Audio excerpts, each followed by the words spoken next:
राजस्थान का एक ऐसा आंदोलन जिसको पूरे प्रदेश का समर्थन था, चाहे बीजेपी हो, कांग्रेस हो, आरएलपी हो या दूसरी पार्टियां हो या फिर निर्दलीय विधायक हो, सभी का इस आंदोलन को समर्थन था। आखिरकार सरकार इन लोगों के आगे झुकने के लिए मजबूर हो गई है। दरअसल बीकानेर में खेजड़ी को बचाने के लिए पूरा बिश्नोई समाज सड़कों पर उतर गया था। कई लोग भूख हड़ताल पर बैठे थे, अनशन पर बैठ गए थे। संत महात्मा और महिलाएं भी अनशन पर बैठे थे और उनकी तबीयत लगातार खराब हो रही थी। दूसरी तरफ दिल्ली की संसद में हनुमान बेनीवाल ने तख्ती लहरा करके केंद्र सरकार का ध्यान भी इस ओर आकर्षित किया और केंद्र सरकार और राज्य सरकार को खुली चेतावनी दे दी कि बिश्नोई समाज की ये जो बड़ी मांग है खेजड़ी को बचाने के लिए, राजस्थान की ये मांग है, इस मांग को सरकार को मानना पड़ेगा। और दूसरी ओर राजस्थान की भजनलाल सरकार ये मांग मानने के लिए मजबूर हो गई। बिश्नोई समाज का जो आंदोलन था, संत महात्मा और महिलाएं जो भूख हड़ताल पर बैठे थे, उनके आगे सरकार झुकने के लिए मजबूर हो गई और मंत्री के बिश्नोई को सरकार को भेजना पड़ा उन पर लिखित गारंटी देने के लिए। एक बार जब के बिश्नोई दूसरी बातें करने लग गए थे तो उनके हाथ से माइक भी छीन लिया गया और कहा कि इधर उधर की बातें ना करें, आप ये बताइए कि लिखित गारंटी दे रहे हैं या नहीं। तो उन्होंने कहा कि सरकार आपकी मांग मानने के लिए तैयार है और लिखित में गारंटी देने के लिए भी तैयार है, आश्वासन देने के लिए तैयार है। मैं आई तो कह रही हूं, मैं अट आया के बाद में गुरुजी को आदेश और ओ आदेश कि भाई माने 2 लाइन में वो लिखन दो, दोनों संभाग का कमिश्नर लिखन दो, गुरुजी आपके चरण में लिखन दे देवा। और मेरो बोले गुरु जम्बेश्वर भगवान की।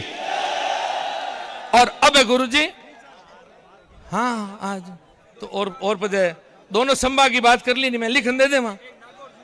अरे सब जिगो आएगी भी, मैं बहुत नारो कट रही मेरे भाई। गुरुजी आपके आदेश जो आप माने आटे मंचू आदेशित करियो, आपने लिखन दे देवा।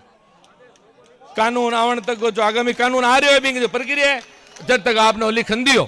और लिखित में आश्वासन के बाद ही ये तमाम लोग जो भूख हड़ताल पर बैठे थे, अनशन पर बैठे थे, संत महात्मा और महिलाएं, उन्होंने अनशन खत्म किया, आंदोलन खत्म किया।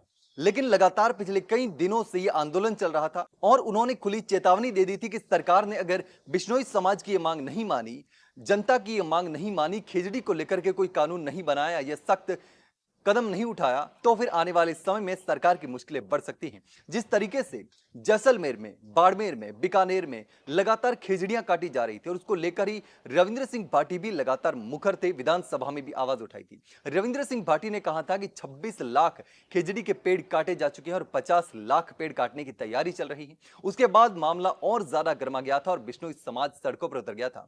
आपने देखा होगा कि इतने लोग पहुंच गए थे कि सरकार की नींद उड़ गई और सरकार को उनकी मांग मानने के लिए मजबूर होना पड़ा। अब सरकार ने उनकी मांग मान ली है और मंत्री के बिश्नोई धरने में आकर के गारंटी देकर के गए हैं, लिखित में गारंटी देकर के गए हैं कि आपकी मांग सरकार मानने के लिए तैयार है और सरकार लिखित में गारंटी देने के लिए भी तैयार है।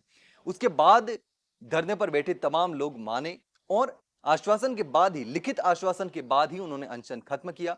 और लेकिन अब देखना होगा कि सरकार जो है वो लिखित में गारंटी तो दे चुकी है, लेकिन क्या सच में ये जो सोलर कंपनियां आ रही हैं और खिजड़ी के जो लाखों पेड़ काटे जा रहे हैं और पेड़ काट करके जमीन में डाले जा रहे हैं, उनको बचा पाएगी? क्या सरकार सख्त कानून ला पाएगी या नहीं ला पाएगी, ये देखने वाली बात होगी। लेकिन फिलहाल सरकार ने लिखित में गारंटी दे दी है बिश्नोई समाज के आंदोलन के बाद में। और जिस तरीके से लगातार सरकार पर दबाव बनता जा रहा था, कई महिलाओं ने रोते हुए हनुमान बेनीवाल से भी अपील की थी और हनुमान बेनीवाल की सेना कल ही वहां पर पहुंच गई थी और हनुमान बेनीवाल दिल्ली से इस आवाज को उठा रहे थे। ऐसे में सरकार को आखिरकार ये मांग माननी पड़ी और अब देखना होगा कि क्या कुछ होता है। लेकिन आपको क्या लगता है, क्या सरकार ये जो वादा किया है, ये लिखित गारंटी दी है, क्या निभा पाएगी?